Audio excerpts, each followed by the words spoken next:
And I will start the webinar. The webinar is now live. Hossein, over to you.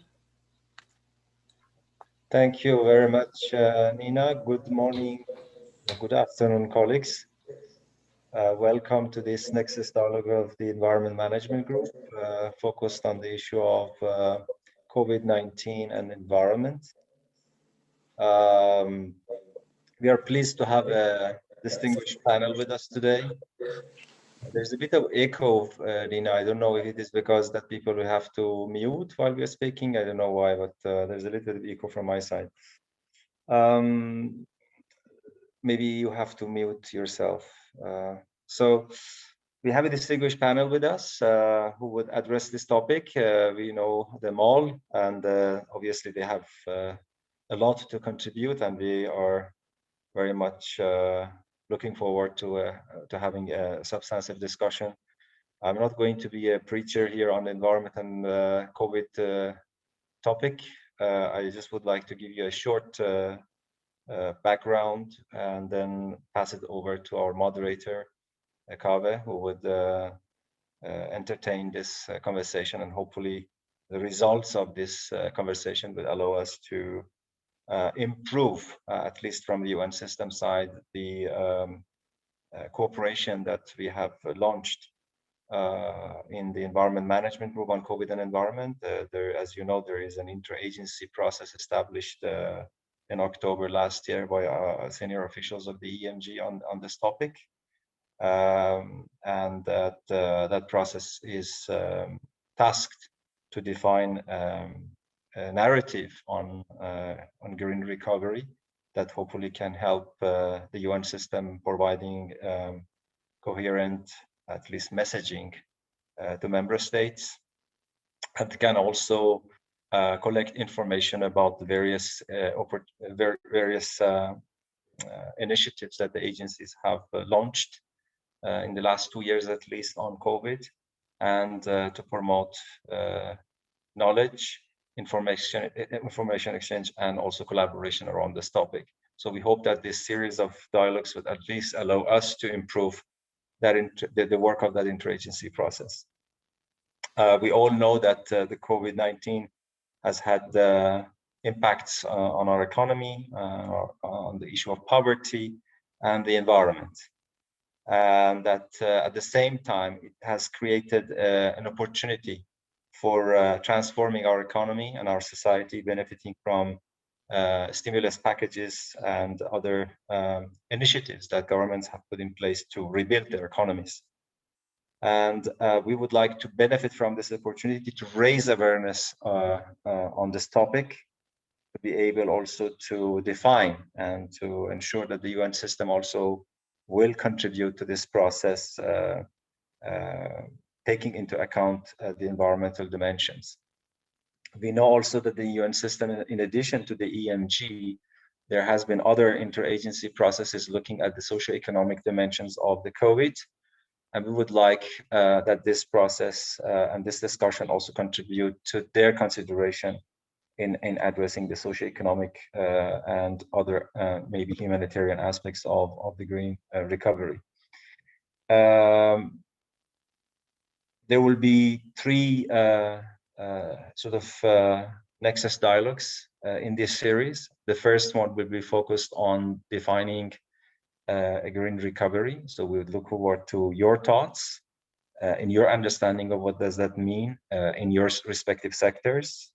The second one will focus on the issue of financing and how much we can benefit from the financing of the green recovery.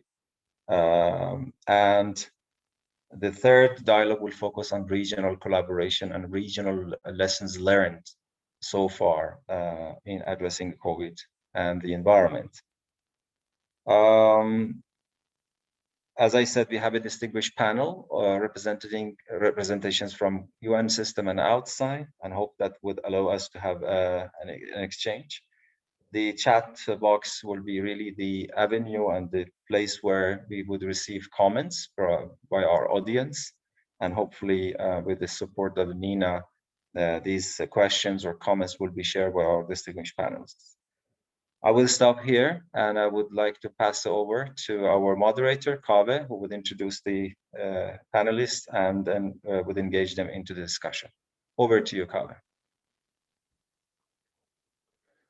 Thank you so much, Hossein. Good morning, good afternoon, good evening to those people who have tuned in from different parts of the world. I'm glad to have such a big audience interested in a subject which will benefit us and the next generation, something that is very necessary. We all know what has happened to the world. One of the reasons that we can now benefit from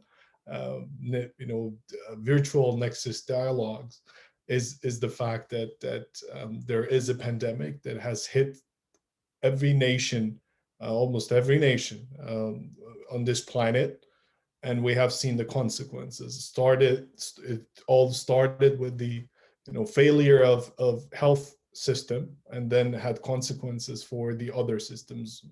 An important one being the economy, and the economic problems that we have had have overshadowed the other sectors, including actually a lot of efforts in the environmental sector.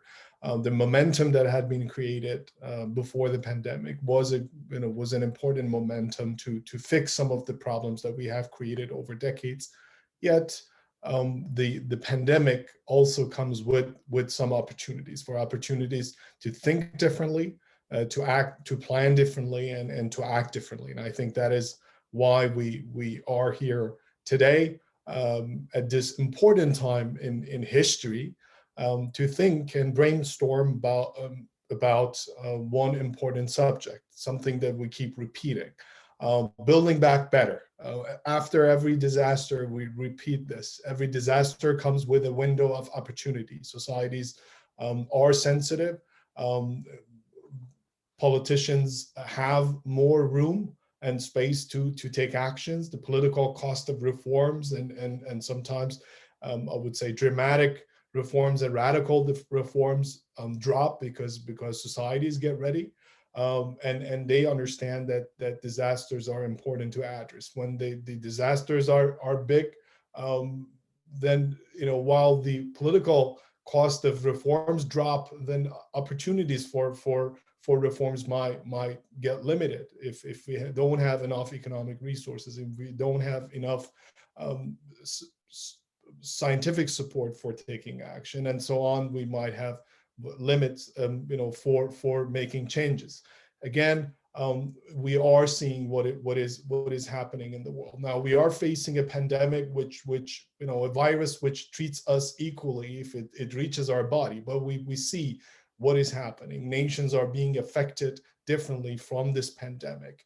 We are hearing from different people, different leaders, different thought leaders, that this pandemic is an opportunity for us to think about what is happening. It's a warning from the planet that if we continue our current development model, this is what we're going to end with. This is what we are going to face. And now nations are suffering in different ways, and this also reminds us that nations have different capacities to respond and can suffer differently from the environmental degradation, climate change, biodiversity loss, and so on. So the EMG Secretariat has initiated a consultative process on the environment and recovery from COVID-19, and I'm helping on that with that process as a consultant, trying to bring focal points and people from different UN agencies to think about what green recovery is. Why do we need green recovery? How do we define green recovery? Is green recovery just making the path less pollutant, with creating an economic model, economic growth, a path which has less carbon and is less carbon intensive, or do we mean a total reform of this economic development models and put GDP in the center of this growth and still look for an economic growth while trying to reduce greenhouse gases? Or shall we totally change the institutions that are governing the world today? Now, in this process, we come together trying to define the green recovery and come up with a narrative that we can cite and use to shape our future thoughts and actions and policies. We also try to find out what opportunities have been created around different themes that we are dealing with at the same time that we have, we are thinking about the pandemic. We are also thinking about other issues, biodiversity loss, climate change, waste, environmental justice and environmental security and so on. So these are the themes that can get us together to create momentum and opportunities to operate. We also have the different UN agencies acting on different areas and all having different initiatives. So we can combine these efforts, understand and map them out and understand what is going on, and then also think about how we can help the countries operate better, plan better, and take advantage of the opportunities. We also have to track down what economic support has been provided so far, so on. Now, today I'm pleased to host a panel of distinguished scholars who, and professionals, I would say, who are helping us with their thoughts, with providing and sharing their thoughts on the process, on what green recovery means and what we should be doing next. Shall I go one by one, Nina, or just pass to Stephen for now and introduce every panelist as we proceed? Okay. Next, I'll pass the floor to Stephen Stone, Chief of the UN Environment's Resource and Markets Branch, and also a co-chair of the consultative process. Okay, thanks very much, Kaveh. And colleagues, good afternoon, good morning, all protocol observed. So this session focuses on defining a green recovery, and I think that's a kind of a large task. I actually put some thoughts together and some slides, which I won't show you because we'll die under the slides. But the title of the slides were Green Recovery, Will I Know It If I See It? And I think we would. But unfortunately, I think we are not seeing it. That's the conclusion that I come to. We do have a plan for a green recovery. We have the Sustainable Development Goals. We have the 2030 Agenda, which for me is the North. It's our best and only plan.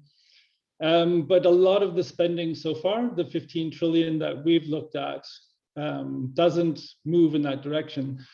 According to the research that we've done with colleagues at Oxford, with colleagues at with UNDP and others, of the 15 trillion, now around 17 trillion, really less than 2 trillion is recovery spending. Most of it's rescue spending, and of that recovery spending, an even smaller amount is green. So it really isn't happening yet. Now, one thing I wanted to say, Hossein, going back to your opening remarks, you said this EMG is very important because we're having a technical discussion here about what is a green recovery, how to finance a green recovery, and I would say also how to add value to a discussion that's happening elsewhere in the UN as well. At the DCO office, at the UN Secretariat, along with resident coordinators, there's a discussion going on with UN resident coordinators about what is a green recovery, what are countries asking for, and how does the UN support them? So I think one question we should all bear in mind as we have this discussion today is, where is the value added from this discussion that we're having?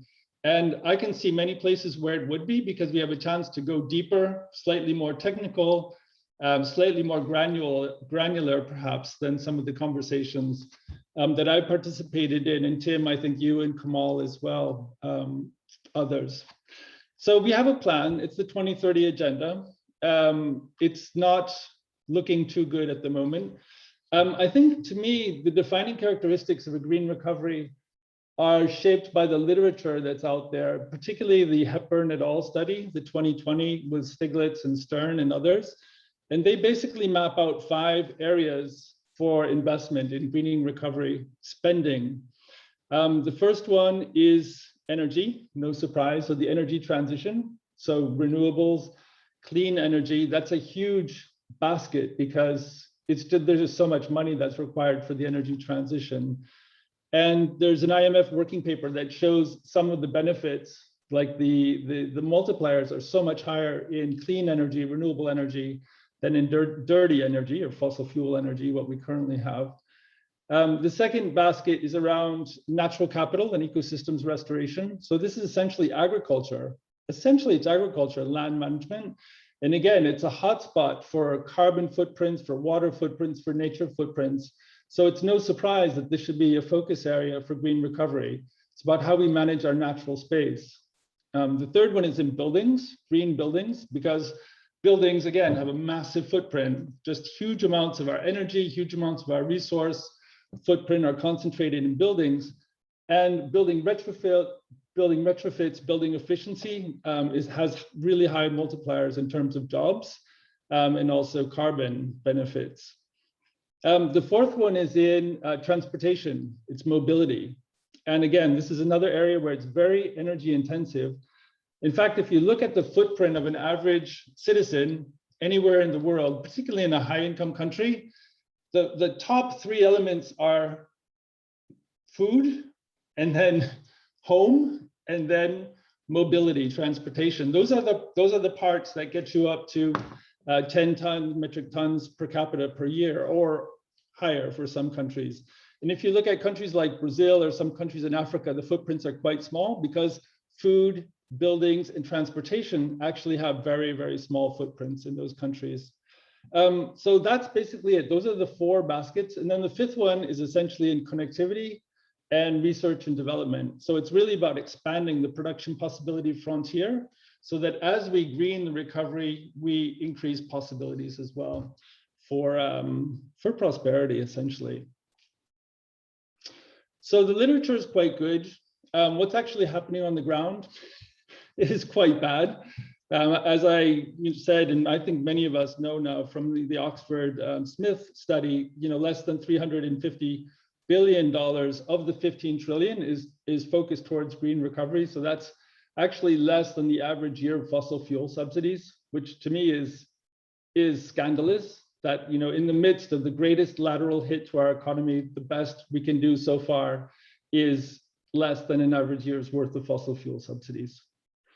So that's not good news for us. And I think, Hossein, to your question, and Kaveh, to your question, is this a chance to radically reshape our institutions and our governance and the way we define growth? Not yet, really not yet. But I do think we all have a role to play in, number one, calling out the deficits, because this is essentially a deficit in spending and how the money is spent, and also where the opportunities lie. And I think as the research gets stronger, that's also part of our role, is to get the numbers onto the table. So I know you said, Nina, I have 3 minutes, and I'm expecting your hand to go up at any moment. Yes. Well, I was about to request you to wrap up. Okay, good. So more than your hand. But basically, I did want to say two other things as I was coming into the home stretch here. Yeah, basically the areas in which we need to invest are very clear. It's those 5 baskets. It's basically food and agriculture, it's buildings, it's transport, it's mobility, it's learning, it's R&D. The UN has a huge role in all of those different spaces, and the private sector has a huge role in all of those different spaces as well, because most of them are dominated by private sector investment. So I guess the last thing I wanted to say here, and just to jog our minds, is that all of this spending is essentially money that's being brought forward from the future. It's essentially debt that we're taking on today to grow our economies. And that's right, we should be doing this because it is the biggest hit that we've had, but we need to get very penny-wise and pound-wise going forward as well in terms of the recovery efforts. Because number one, the money needs to be well spent. And number two, a lot of countries don't have the luxury of monetary policy, of monetary sovereignty, nor of a good fiscal space. So inequality, distributional issues are also very important as we look at how countries respond and how the UN can support countries. One last thing, Nina, before I wrap up.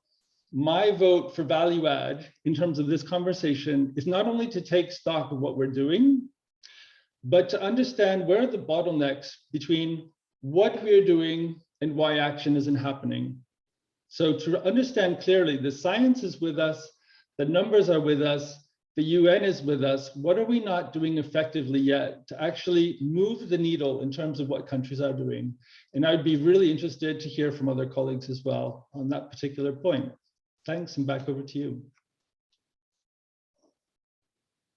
Kaveh. Thank you, Stephen, for your thoughtful points. I also think that you know, radical changes might not be necessarily possible given the current state of the world, and we have to be practical when we talk about the future. Now, I'd like to pass the floor to Daniele Violetti. I'm sorry if I mispronounce your name, Director of Finance, Technology and Capacity Building of the UNFCCC. We are, you know, just for the audience, we are asking our panelists to tell us how we define the essential and non-negotiable building blocks of a green recovery strategy in service of building back better. Daniele. Thank you, Kaveh, and good day to all of you, and thanks for the opportunity for sharing a few thoughts on my side as well in this defining recovery. And I will take the angle of how the fight against climate change and the climate change process can contribute to this. And I will pick on also some earlier made points relating where we are and the challenges we are facing.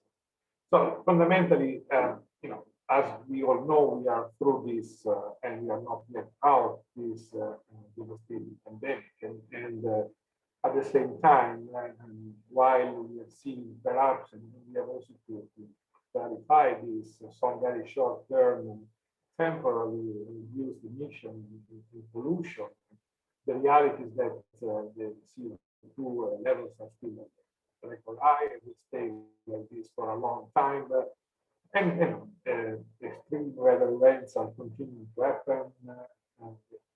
Every year is always new records in terms of temperature. So the reality and the fact is that climate change has not stopped at all. So in the middle of this, we are really facing big setbacks in our global goal for more inclusive and sustainable development. So it is not the case that everything is negative. We have seen in our process some positive developments, and I can refer to some recent examples of the momentum created by announcements like Japan, China, and Korea to the long-term plans, the EU pledge of reduction by 55%, the carbon neutrality by 2050, as well as the UK by part of net zero by 2050. Of course, the US will join the Paris Agreement and the presentation of the new NDC and the new cooperation with China. So all these are, let's say, positive developments. But at the same time, we know that this is far from being the current NDCs of the National Development Contributions that are being presented. So far, they are not taken as where we want to be for the purpose of implementing or even reaching the objective of the Paris Agreement. What we really need now is the commitment to a net zero carbon emission by all our parties or parties to the Paris Agreement, and the sooner the better. So what we do see as being the three main imperatives in addressing climate change, and they're helping us also in the green recovery. And as I said, first to achieve the global carbon neutrality within the next 3 decades. And this is one critical. If I may invite you to wrap up. Yeah, and at the same time taking on nature-based opportunity to mitigate climate. However, if we look at finance, we need to have all governments to translate their pledges into policies and to include carbon neutrality in all economic and fiscal policies and decisions to be taken. And I will have other points to elaborate later, but the point is also that we should not look at climate from the mitigation angle. The difference will be to take action on adaptation and protecting the most vulnerable people and countries from climate impacts. So it's going to be the combination of this. So far, investment and adaptation are only 20% of climate finance. So there is a lot to be done there.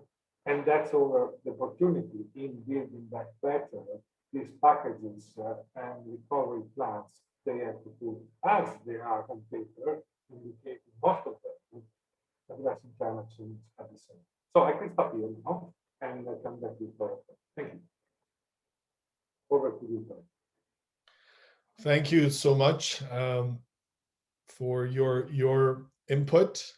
It is important for us to talk about this subject and share our understanding and version of the narrative and what we understand, how we understand green recovery, so we can come up with something that we can all agree on and act based on. Next, I'd like to give the floor to Asad Naqvi, head of Page Secretariat, to tell us about how he thinks we should be defining the essential and non-negotiable building blocks of green recovery for building back better. Thank you, Kaveh, and it's an honor to join this panel. So I will probably start with the statement that was made by the UN Resident Coordinator of Thailand when we were discussing how Page can support a green recovery, and she said, the only recovery that we can consider from COVID-19 is green and inclusive. Any recovery which is not green and inclusive is simply a cost of postponing a crisis for a future moment. So I'm building like my 3 points based on this statement, because 2 of the management board members of Page are also here. And Page has also made this statement about a year ago, which was very clear that, the policy and investment decisions taken today to revive the economies will determine if the future challenges and risks to human prosperity are amplified or mitigated. So based on that, we had done a survey with the 20 partner countries of Page, asking them that what are the building blocks for them to make a green and inclusive recovery. So first thing is very clear. I think the building blocks for each country are very different, because given the resources, both financial, human, and natural capital resources, every country will define its own pathway to a green and inclusive recovery or overall economic recovery. Number 2, it's coming very clear what probably Stephen was asking. We see a lot of political commitment to a green and inclusive recovery. We don't see that translated into spending that has happened so far. But it is also very clear that there is very little spending that has happened on actual long-term recovery. But the indications are at the moment not very positive. So we see a big gap, and I think that's where we all collectively can play a role in translating the political commitment at the highest level into spendings and into action. So the building blocks we have compartmentalized into 3 areas for Page based on the feedback that we received from the country. The first one is addressing the root causes of an unsustainable development, or let's say the root causes of social inequality, which is growing within and across borders, as well as the poverty which is coming back. So what is the root cause of that? And secondly, of climate and nature loss that is happening. So root causes basically then lead you to 3 areas. 1, the national economic and development planning needs to be aligned with the future that we want. At the moment, we feel that there is a huge gap between the ambition and the reality at the macroeconomic level. Number 2, the second building block, which results from the first one, is a focus on thematic and sectoral planning at the national level, which is aligned with the 2030 agenda. Let's say, as Stephen was saying, But unless your rules of the game or the major macroeconomic and national development planning is not aligned with the future we want, it's very hard to have sectoral and thematic policies and practices which will support that agenda. And then you will see sort of things which we see in many countries, that 10% of your recovery spending is green, but 90% is not. So what results do we expect from that type of recovery effort? That yes, we will probably increase the risk and challenges to human prosperity and greening and a healthier planet in the future. And then the last one that I will say is that once you have the macroeconomic policy right in place and sectoral policies in place, then you go to the third level, which is investing in transformational project. And that's where I think we see that, you know, the indication from the Smith School's Green Data Observatory is very clear, that that is the stage where there is a lot of room for improvement. And there are two enabling conditions that we all know. One is that, yes, capacity building is super important. So Page is investing quite a bit in building capacity for a green recovery. And number two, the enabling environment that has to be in place, but especially financing and working with civil society and private sector. I will just stop here and probably come back to more details in question answer sessions. Thank you. Thank you, Asad.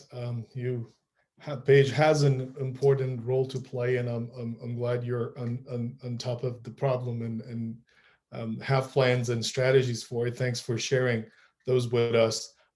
Next, I like to ask Kamal Gueye, the coordinator of Green Jobs program at ILO. Very relevant, you know, something that we all talk about. Jobs and employment is something that we, you know, governments need to worry about and need to take action on, and, you know, can we make things green or not? Kamal is also the co-chair of this consultative process. Kamal, the floor is yours. Thank you very much, Kaveh and you colleagues. It's a pleasure to join the conversation.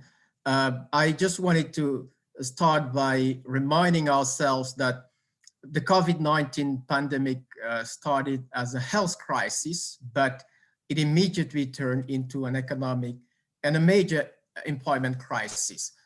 So if you look at the picture around the world of work today in labor markets, we've seen some 114 million jobs that were lost as a consequence of this crisis. And what that did is to actually increase unemployment only in 2020 by 33 million people, which is a huge number. And very unfortunately, some 80 million people, workers, or those who are actually engaged in labor markets, actually left it altogether because there was no opportunity in this crisis.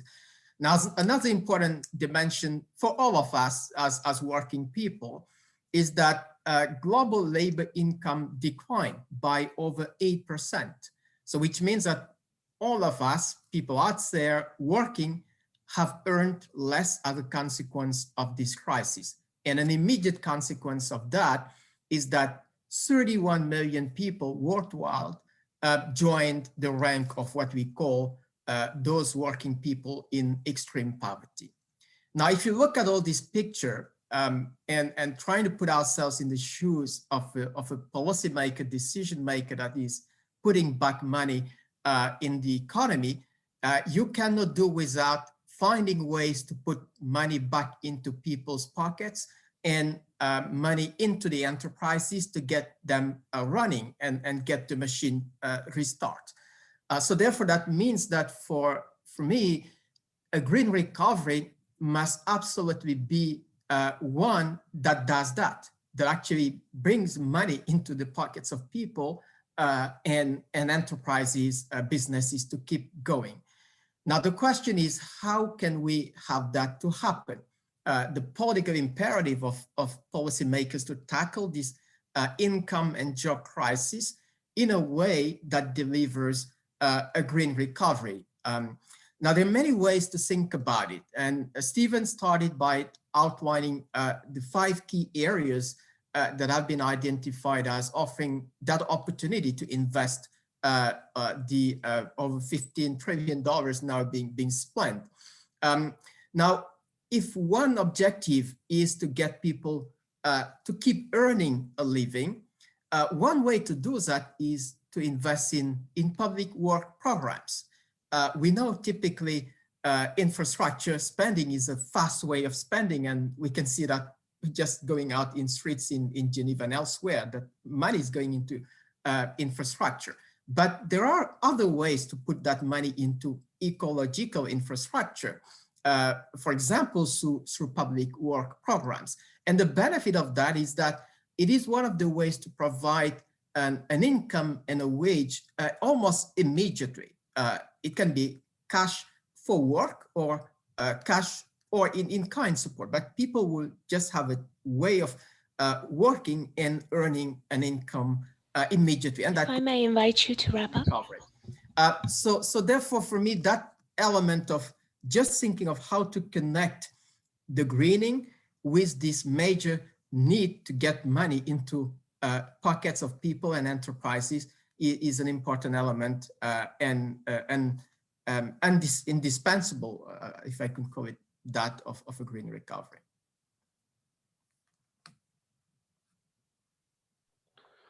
Thank you, Kamal, very thoughtful. Next, I'd like to give the floor to Tim Scott, Senior Policy Advisor, Environment, Nature, Climate, Energy at UNDP. All the relevant words to our discussion today. Thanks so much, Kaveh, and greetings all. My good colleagues have already touched on many points. Let me see if I can complement them with just 3 additional dimensions to the definition of green recovery. So the first is, although, as Stephen said, all countries have the 2030 agenda as their roadmap. This is what binds us together as a global community. The impact, the footprint of the pandemic is, of course, different in every country. The priorities of each country are different, although, of course, aligned with the overall set of sustainable development goals. And the means to respond are different in every country, of course. We talk about stimulus packages and we think about, huge spending, but the reality is in many countries, particularly LDCs, by definition, that type of response is not available. So first point in the definition, differentiated impact, differentiated types of green recovery, albeit all within the same set of overall goals. The second point, and this is building on points raised by Stephen, is that green recovery is defined by how we respond to old challenges, although still very much pervasive, and new challenges. The old challenges, of course, are everything that inclusive green economy approaches, circular economy approaches, sustainable consumption production approaches have been trying to address pre-COVID. These challenges still exist.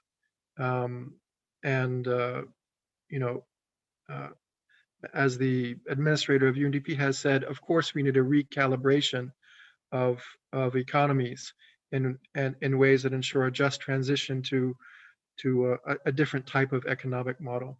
This was the case before COVID, it's still the case after. These challenges remain. It's the dual nature climate crisis and the need for a just, inclusive transition to that new set of economies. Very quickly, Nina, I'm already expecting you to come in a second, but very quickly, there are also, of course, a new set of challenges that Kamal and others have pointed to, caused by the pandemic, on top of the existing challenges. And these include loss of jobs, loss of income, loss of public revenue, and a different set of pressures in many cases to, regrettably, to revert to even less sustainable practices as part of a way to generate more revenue quickly. So these are new challenges. Many countries are facing new debts. And finally, just to close, since I'm coming up on my 3 minutes, a third way to define our green recovery is temporal. That is, we're talking about a set of decisions that have been made already over the past year that will be made in the next year, so a relatively short-term period, but at the same time with long-term consequences. So the decisions that are being made now by every country are locking in national and regional and global development trajectories over many decades to come. So there is a sense of urgency. So differentiated impacts in different countries, old and new challenges that need to be addressed, and a sense of urgency to get things right. Or as Stephen said, we're just increasing, or paraphrasing Stephen, your words, we're just increasing the debt and passing it on to future generations. Thanks, and back to you, Kamal. Thank you, Tim.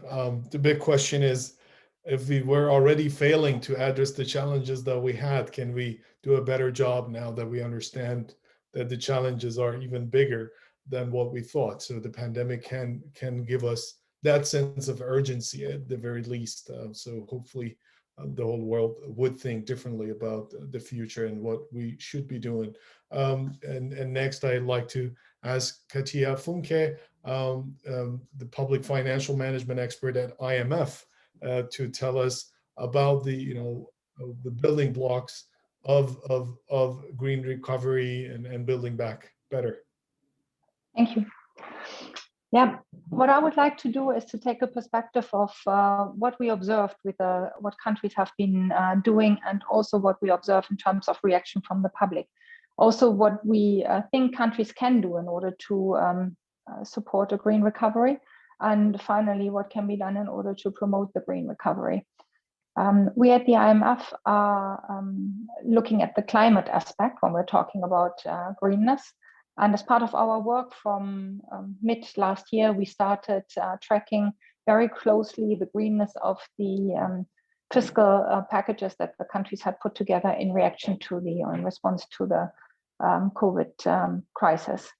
And what we actually found was, as has been mentioned earlier already, that was that the green part of the packages was very small. It was less than 2%, what we could identify as climate friendly or potentially greenhouse gas reducing activities that the countries had announced. Maybe that was not that surprising, because in the beginning of the crisis, of course, everybody was in an emergency mode, firstly reacting to the immediate needs of the health sector as well as of the economy. What we observed by October, and that was a time when we published our results as well, was that many advanced economies had announced already additional fiscal packages. These packages were a blend of continued support for the vulnerable as well as for the immediate impact of the crisis on the economy, but also was included broader fiscal stimulus for the recovery. And since these packages, as we mentioned already, were unprecedented in terms of size and the amount of resources that were allocated under these packages, it really matters how green the policies are that are implemented through these packages. I have to note here that what we observed were basically the plans of the countries, and they were at a relatively high level, and they were not very granular. So one could hope that once the countries come to implementation, and if we can observe the implementation of these packages, that we might find more green activities in there, but that requires a new assessment basically at the time. We think that countries can do a lot in order to promote a green recovery.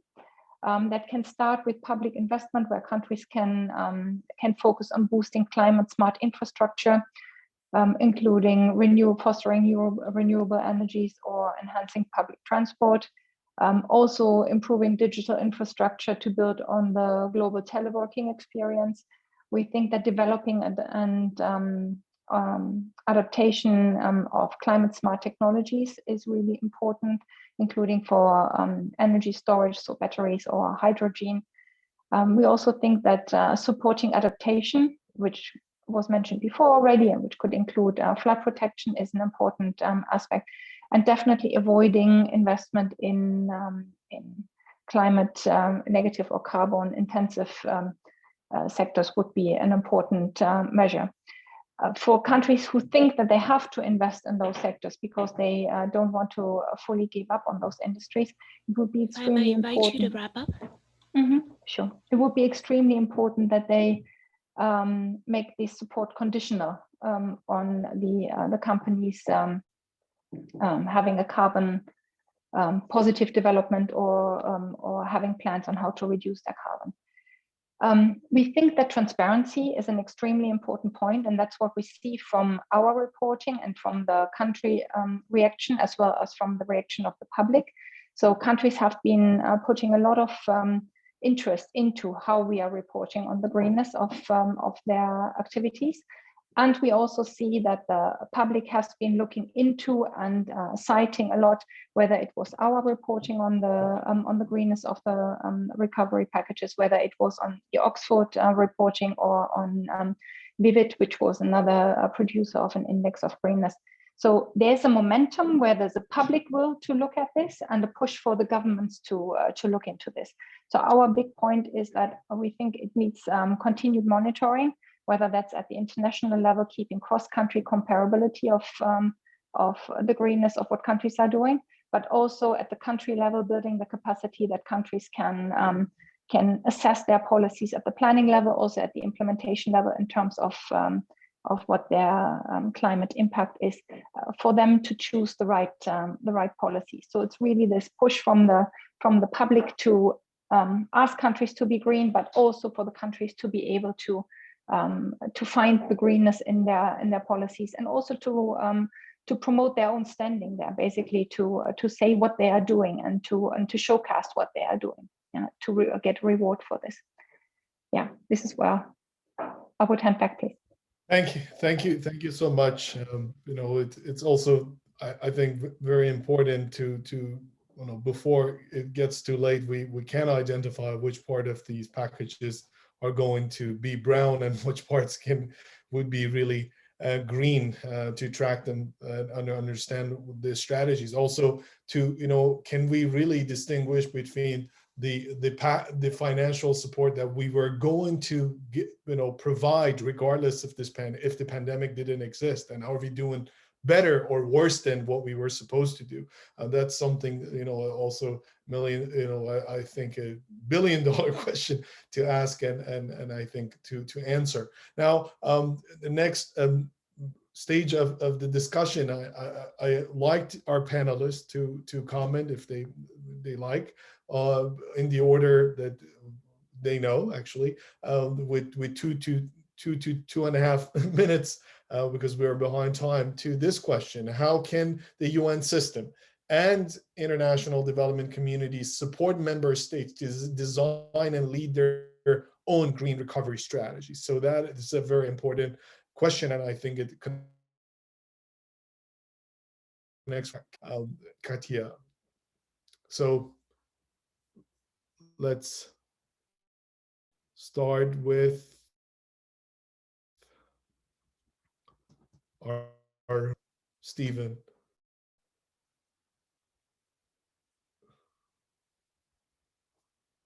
Sorry, I didn't catch that, Kaveh. So the question, and we can switch to the next panelist and you get prepared for it, but the question is like, how can the UN system support the member states, to come up and come up with and implement their own green recovery strategies? Because at the end of the day, they are the ones which are supposed to do this, and we are seeing how they're struggling at this moment, right. Even when it comes to providing vaccination to their people, how their economy is hurting them, how all other barriers are hurting them. No, thanks. No, well, I really like Katja's points, because number one, more optimistic than my point of departure. So that's good to put some optimism into the discussion, and also the need for following through, because these are announcements. These are actually not actions at this point, and so there's still a lot of room for play on the ground. And one space I'm really interested in is also the US with the Biden infrastructure plan.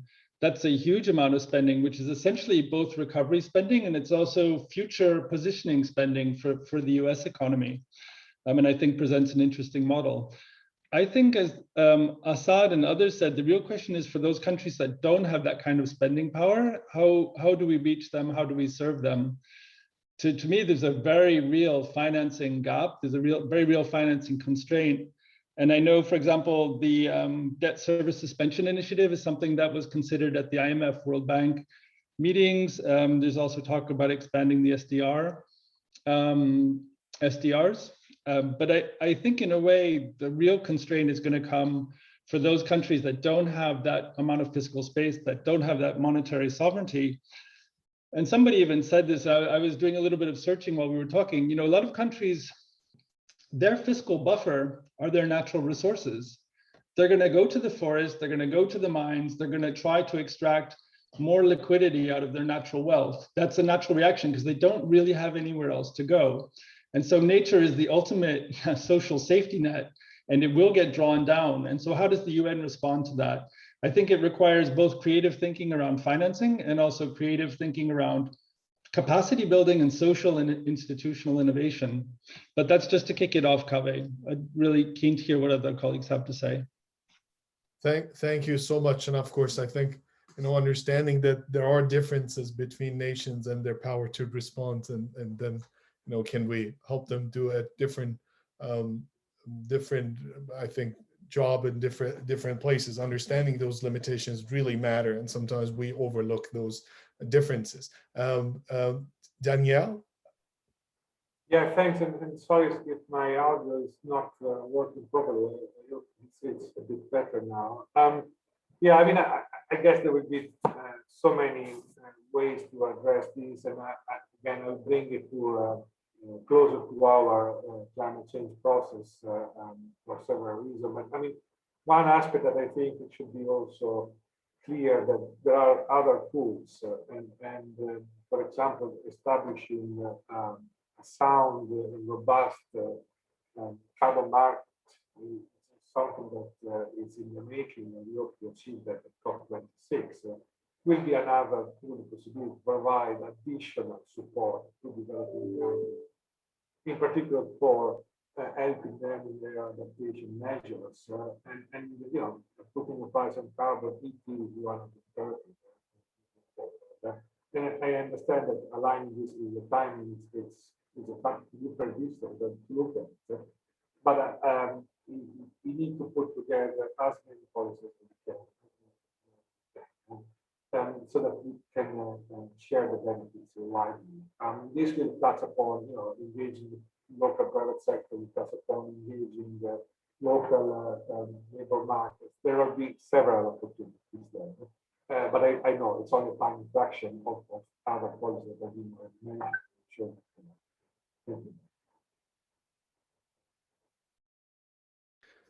Thank you so much. And now we hear from Asad.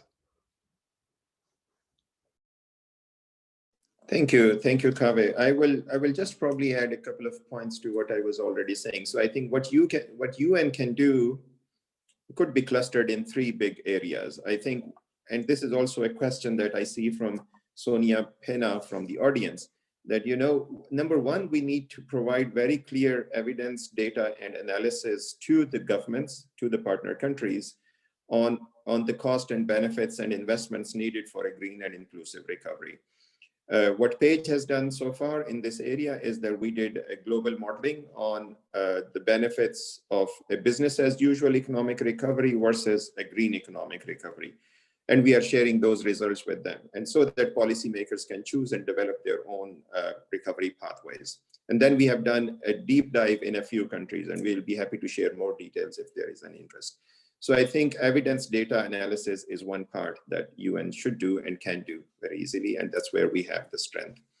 The second part is connect the dots. Within UN system and outside, there's so much happening on supporting countries, but since there is an urgency, sometimes it's not very synchronized. There is duplication. There is also sometimes conflicting type of support that is being provided.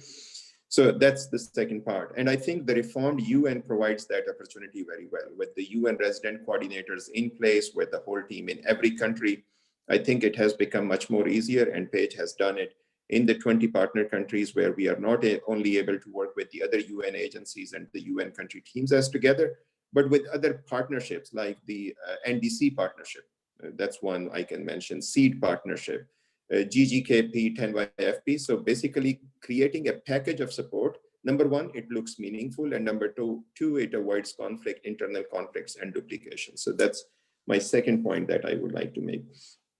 And the third one, I think, is more on the on connecting the countries with each other. I think the policymakers are reluctant to take those decisions and make investments where they feel nobody else has experimented this so far. So we have created what we call a green learning network, which connects different countries and the economists from the UN resident coordinators from different countries to see what country A has done for its economic and socially inclusive recovery and share it with others. And that creates a confidence that, okay, this model is probably, number one, is being experimented, and if there are positive impacts that can be shown to the others, and that probably creates. So these are my 3 points anyway. Thank you so much. Thank you, Asad. And let's now go to Kamal. Kamal, what do you think? How can we help the countries come up with the strategies and implement them, make them practical? Well, thank you, Kaveh. I just want to echo what Asad was saying about achieving synergy. I think UN agencies coming together have quite some capacity to work with national governments in achieving a better organized and coherent response to the crisis from the multiple angles. But then I would like to just refer to another point, which is that the process of this recovery is itself quite important. We have seen that in countries where governments have been thinking of possible solutions, not just by themselves, but working with the real actors in the economy, with employers' organizations, workers' organizations, and even taking it to the level of communities, has a possibility of really orienting spending. You know, as Stephen was saying, many countries, people live from natural resources. So obviously, if you are going into those areas and consulting with workers, local enterprises, communities on where should recovery spending go to serve their interests, they will absolutely orient it to resource rebuilding ecosystems, maintaining those natural capital assets that is their basis for income, for job and livelihood. So I think ensuring that there is an inclusive process and that all the key actors in the economy are part of deciding where investment goes in the countries at various levels would be useful. And I think the UN, in particular the ILO, you know, through the tripartite structure, has some capacity to support member states having those processes be in place. Thank you so much, Kamal. And now we hear from Tim. Thanks, Kaveh. 3 points. The UN system is already doing quite a lot to respond to the recovery. Under the leadership of the SG, the Secretary General, there are many initiatives and ongoing reforms, including those that we heard about, QCPR recommendations, apologies for the acronyms, and strengthening of the resident coordinator system, the hub of UN work in each individual country served by the UN.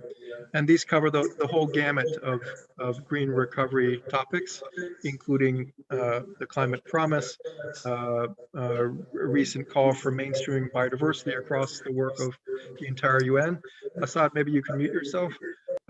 As well as a series of events this year and next year that are addressing many of these green recovery issues on biodiversity, desertification, the food summit, oceans next year, and so on. So number one, the UN system is doing quite a bit already, although we need to do more. Second, we've heard a lot about the influx of new capital, new financing, new investments. This is absolutely critical. At the same time, there is a need for all countries to make better use of existing resources, public, private, domestic, and international. The solution is not always about adding more, but better use of existing. For example, the UN Biodiversity Finance Initiative is helping countries use existing resources to support a green recovery and to build back better. And my final point, we've danced around it a bit already, but it's the role of the UN in facilitating stronger partnerships with the private sector. So of course, we know that it's private sector investments that far outweigh public investments, although of course public investments can help de-risk markets and make it possible to help that green shift or nature climate positive shift in private sector investments. So the UN is already doing a lot in this area, including initiatives like the Task Force on Nature Disclosure, which is basically a way to help the private sector through public and private sector banks agree to a set of standards that will allow them to track and monitor the impact of their investments now and going forward. So I'll stop there, just those 3 points. The UN is doing a lot, but we need to do more. We need to help countries make better use of existing resources. And finally, we need to continue to engage with the private sector, which is really the greatest source of investments by many multiples going forward. Back to you, Kaveh. Thank you so much, Tim. And now we switch to Katja.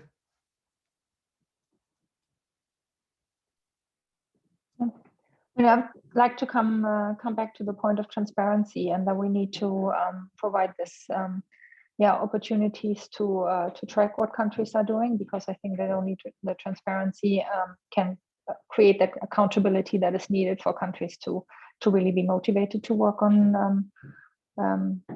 this climate change, and to go through all the hassle of finding out what they can do in order to recover in that better way.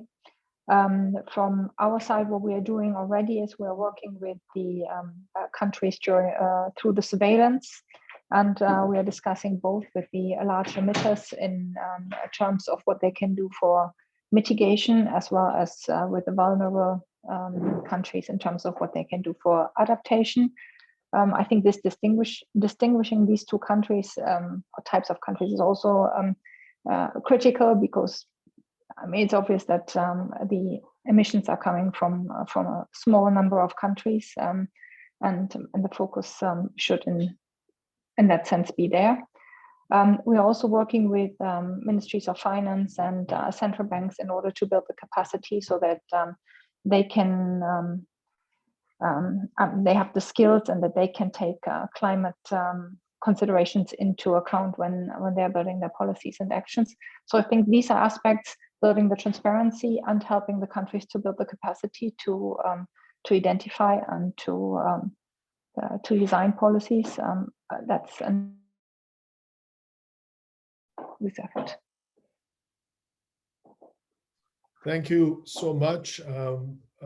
I think that these answers now lead us to our, I think, next discussion point or questions. As we say, every disaster, every extreme event comes with opportunities. We detect the deficiencies our system. We understand the buffer zones. We understand the complexities that we have, and so on. We take actions, and there are opportunities that are being created by our actions, by our sense of urgency and change in the way we think. Now, what opportunities have been created by the responses so far? For example, spending toward the COVID-19 pandemic, which can give new momentum to facilitating an inclusive, healthy, just, resilient, and sustainable green recovery. All the buzzwords, all the ambitious targets that we have combined. So what do you think? What opportunities do we have? Again, 2 minutes, 2.5 minutes responses would be great. Let's go back to Stephen. Okay, thanks, Kaveh. This is very interesting, the way you're setting this up here. You're bombarding us with questions impromptu that we have to respond to. So it's really going to be the first thing that comes to my mind. In terms of opportunities, apart from the spending, there's two. One is behavioral change. We all changed in ways that we never thought were possible and never anticipated. And I think that reminds us that it is possible to change how we live, basically. It's possible to change our behavior in almost overnight, in some senses. I mean, for many of us, this whole idea of working remotely and trying to be effective working remotely has flipped everything upside down. And that should be a wake-up call for all of us, because in a way, if it's possible overnight to do that, then I think many different other changes, behavioral changes, are possible. And one other that occurs to me, where I wrote it down. Oh yes, what's really important? I mean, if anything, this coronavirus, this COVID-19 episode in our lives, which I'm sure we'll never forget, it reminds us what's really, truly important. It's not about having a fancy car parked outside in the driveway. It's not about, you know, traveling on vacation to some faraway place. It's really about having your health. It's about your family. It's about good relationships.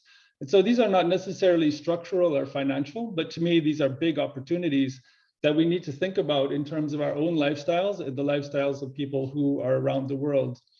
The last thing I want to say, there is this very interesting report called 1.5 degree lifestyles.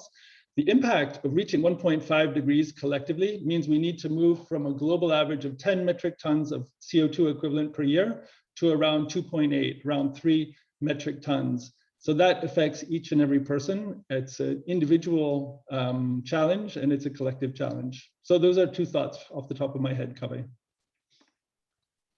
Thank you so much, Stephen. Yeah, and you know, the question is, again, another question is, shall we demand you know, these lifestyle changes to be different in different parts of the world? If we can't convince the rich people who are not suffering as much as the rest of the world, you know, if we can't convince them, can we convince the rest of the world? Can you talk to a starving person about the future of this planet or not? You know, let's now go to our next panelist and ask the same questions. What opportunities do you think has been created, Daniele? Yeah, and I think I want to continue on the issue of individual behavior and how this can make a difference if a proper communication and a proper narrative is really the one that make people demand from it. Otherwise, this type of discussion are continuing to happen within small circles. They will not really address the vast majority of the population. Your point is valid in the sense, I mean, in developing countries with so many other competing priorities, but at the same time, if there is this strong demand, and this can be done also, it's outreach, it's communication, it's bringing civil society along, as this is the only way forward in the post-COVID world.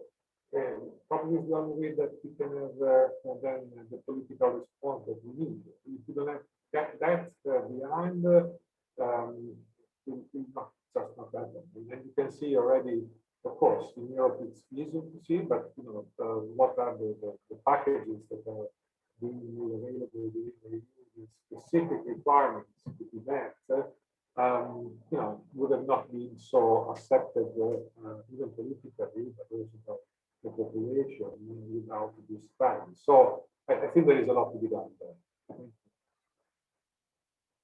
Thank you. Thank you, Daniele. And now Asad.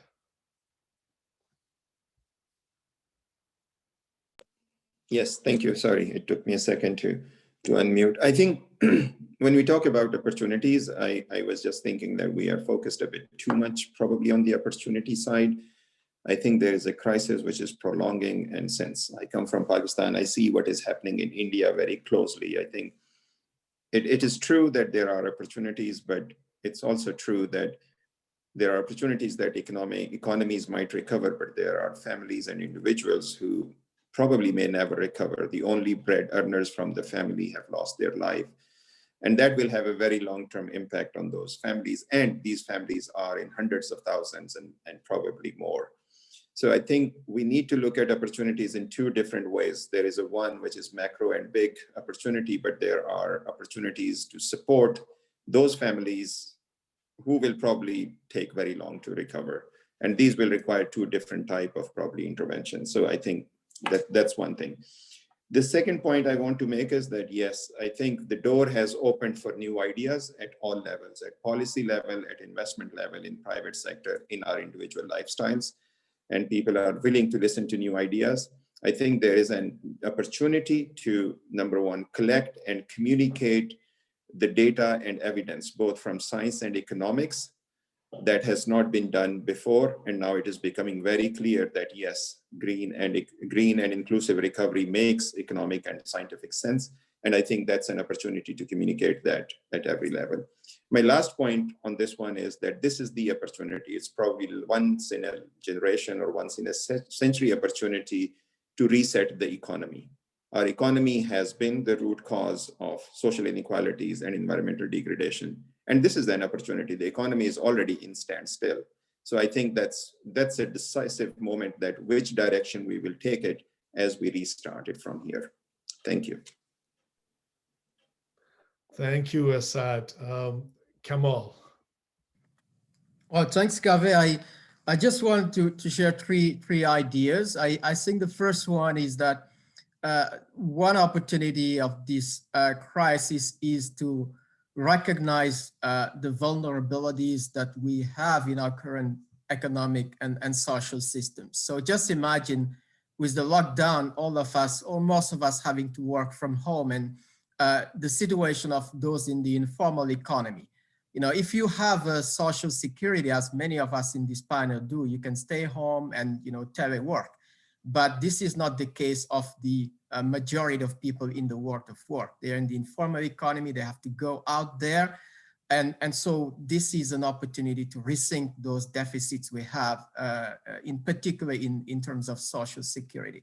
Now, the other opportunity is the job creation. I think Asad mentioned the modeling work we've been doing with Page, but you know, through our scenarios, we've seen that if governments invested money in clean energy, energy efficiency, and sustainable mobility, it can create 20 million additional jobs by 2030, which is comparing to an additional 3 million jobs if only a value tax cut is performed. So therefore, there are ways to actually boost job creation and income generation.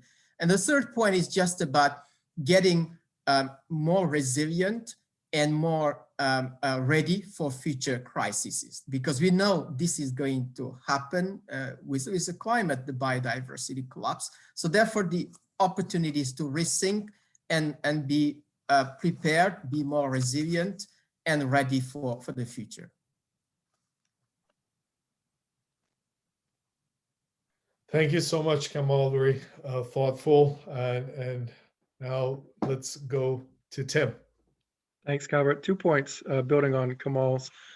First, the Human Development Report has, which among other things, you know, calculates the Human Development Index for all countries, not surprisingly has seen that the impact of COVID and the associated socioeconomic impacts will, for the first time since the Human Development Index was calculated, cause a drop in the HDI, the Human Development Index, and this is an intergenerational impact. So building on Kamal's, you know, the human face of the impact, or the micro, you know, we haven't spent much time talking about until just now, aside from jobs, the impact on the formal and informal sector, on different types of workers and households, on migrant workers, in addition to the 5 major polluting sectors, or you know, that Stephen outlined. All sectors, you know, have an impact on household income and have been affected, including tourism, extractives, textile, forest, fisheries. So these are all opportunities to strengthen the social protection nets on which people depend, as well as to help the transition in these sectors as well. My second point is about a new generation of finance mechanisms. We've heard a bit about them already, in part because many countries are facing unprecedented levels of debt, which impacts everything else that we're asking the public sector to do as part of the recovery. There's a new generation of finance mechanism, including debt for nature swaps, debt for climate swaps, a new generation of green and blue bonds, including a class of performance-based finance mechanisms, building on an old idea, for example, around payment for ecosystem services. So this is another opportunity at the macro level that the UN is supporting with partners in both the public and the private sector. Thanks. Thanks, Tim. And let's now go to Katja. Yeah, I think I would like to stress bring up just one point, and that is I think that this COVID crisis, especially the phase that we are in right now, where we see that even those countries who have enough resources in order to keep the health system and everything going and to do probably as much as they can for their population, can't cope with this crisis without cooperating with everybody else. And of course, we all know that climate is a global thing, but I think so far countries might have been reluctant in really doing their share, especially those which are large emitters in this context. Yeah, and when we see now through the COVID crisis that we can't really do without everybody doing his part and having the global cooperation, because this COVID crisis can't be addressed without having everybody on board and getting everybody through the crisis, or all countries through the crisis, that would hopefully also reflect on how we as a global interlinkages of all the countries cope with the climate crisis, and that people step up to other countries step up to the table. Thank you so much for your brief answers, and I think we did a good job in time management, Nina. Right? You're not concerned you didn't intervene, as often as before. I mean, my experiences in the past, so that's a good thing. I think we did it very well. So I think with all what we heard, we still have a long way to go. It is good that a lot of us around the world think about the need for building back better, think about the message that we have got from the planet, and understand the need for the green recovery. We are seeing initiatives here and there. We are seeing governments announcing stimulus packages, yet we don't know how these packages would be implemented. Are they real or not? And will they really get implemented in a green way? As our panelists said, implementation is different from announcement. We know that political leaders enjoy cheap talk, and sometimes we hear things that never get implemented. Policies change a lot of times as the type of disasters we face and the types of problems we deal with change. So consistency is also, and sticking to the plan is very important. In this panel discussion, we try to answer a few questions to help ourselves define green recovery and understand green recovery. Let's not forget that not long ago, we had the same discussions about green economy after the big recession in the first decade of this century or millennium. But did we accomplish those things that we talked about? Are there lessons that we have learned that are there things that we can do differently? Now, just reviewing some of the things that our panelists said, the discussion about radical reformation or changes in our socioeconomic institutions versus making things greener and less carbon intensive. It might be very, very hard to radically change the current socioeconomic model with the way we measure success, with the way we measure growth, with our, based on the perceptions we have of who is rich and who's not, who is happy and who's not. It is also, politically, very hard to do that. So then, though, there are opportunities to do things better. There are opportunities to make things better for all, and think about more resilient systems, just and inclusive growth, and greener growth.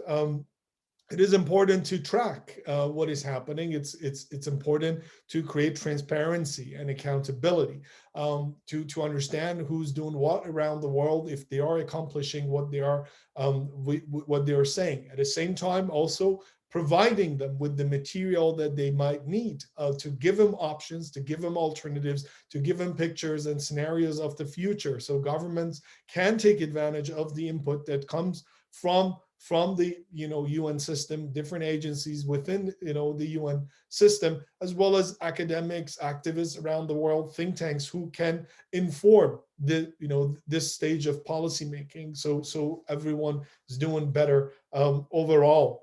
We have let's not forget that a lot of challenges that we are facing right now did exist even before. Now they might have got magnified. So we have been dealing with these challenges, and we had to deal with these challenges. Some of the things that we are claiming that are COVID driven are not necessarily COVID driven. So it is important to distinguish the COVID driven changes and understand what are the things that we are doing that are different now from what we were supposed to be doing anyway. It is also important to take advantage of the synergies that have been created. A lot of UN agencies, a lot of groups around the world are working on the COVID-19 crisis. COVID-19 problem is not a WHO problem. It's not a health problem only. It's a global crisis, and it has affected every sector. So everyone is working on it. Now, it is important to share our resources and make sure that we take advantage of the momentum and take, you make a good use of the resources that have been created by different groups and share data and stick to help define a common narrative and have a common understanding of what we are supposed to do and the need for a change. A good point about the engagement of the public sector. At the end of the day, we have to have governments in charge of the plans, and they are the ones who have to implement things and take action. But we also need the private sector to come in, and we have to engage them if we want to, see a big change. And again, what we heard was, some of the things that we are doing today were hard to imagine just 2 years ago. The lifestyle changes, the behavioral changes, and all these things that, many of the things we say today might sound ambitious, as the things that we are seeing today would have been ambitious like 2 years ago. Now, this makes us hopeful that changes are possible, even sometimes radical changes. The fact that we are not in the same room at this time, we're not in New York or Geneva at this time, and we are meeting each other virtually. Our lifestyle and work style and everything has changed. So it is possible to also make changes, even though changes are hard and sometimes costly. So, we are humans, we're smart, and we'd better take advantage of this opportunity now that the whole world knows that there is a need for a change. Now, we got the input from our panelists. We continue to collect input from the focal points of the UN system, who have joined the consultative process and are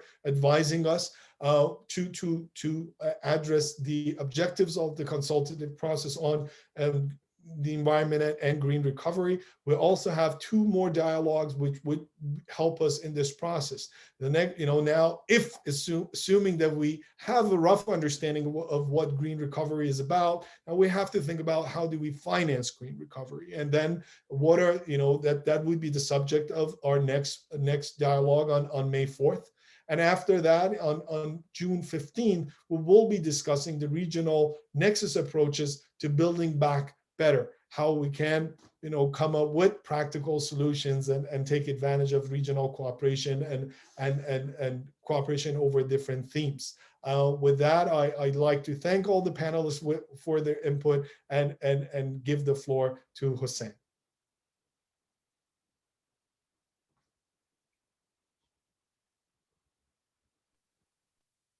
Thank you, Kaveh, and distinguished panelists.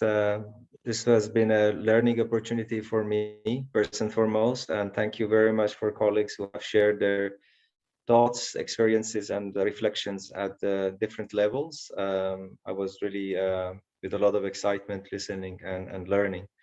And you have summed it up and sort of brought in a very nice conclusion.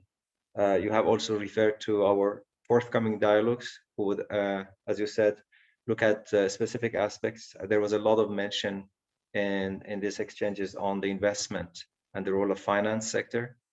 and stimulus packages. We hope to explore those opportunities in the next dialogue. And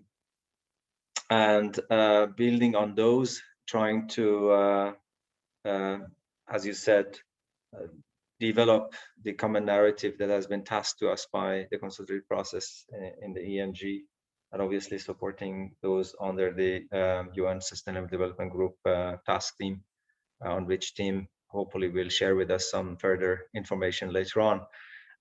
So very excited also to see a lot of comments in the chat box. We will also contemplate and also look at those as well. And also a lot of comments that we have received by emails from our sister organizations that would allow us to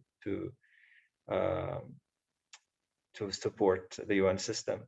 As you said, key messages I got, as you have said it also, no radical change, but still continuing the support, tracking, and enabling countries. I think these are the key words that I took from this discussion. And I'm again thankful to all of the colleagues who have come on board, and thanks also to Nina. Nina, you wanted also to bring up a page that shows information about the next dialogue. If you would like to put it there, you can. And we look forward to the participation of all of our friends and colleagues and other stakeholders who have joined this call. With that, I would like to conclude and wish you a very nice continuation of the day, and seeing you soon in our next dialogue. Thank you, everybody. The next dialogue will be on addressing COVID-19 for the environment, financing green recovery. This is in close collaboration with UNEP. You'll find the information on the chat box there, but also on the EMG website itself. And we look forward to having you all again. And I take this time to thank all of our panelists today. Thank you for your patience while we go through some technical glitches, but we are in good shape, and the next step will be an outcome document, which will also be published in the same location. I thank you all and have a great day. Thanks, Nina. Bye, everybody. Thank you. Thank you. Bye-bye. Thanks, bye. Bye.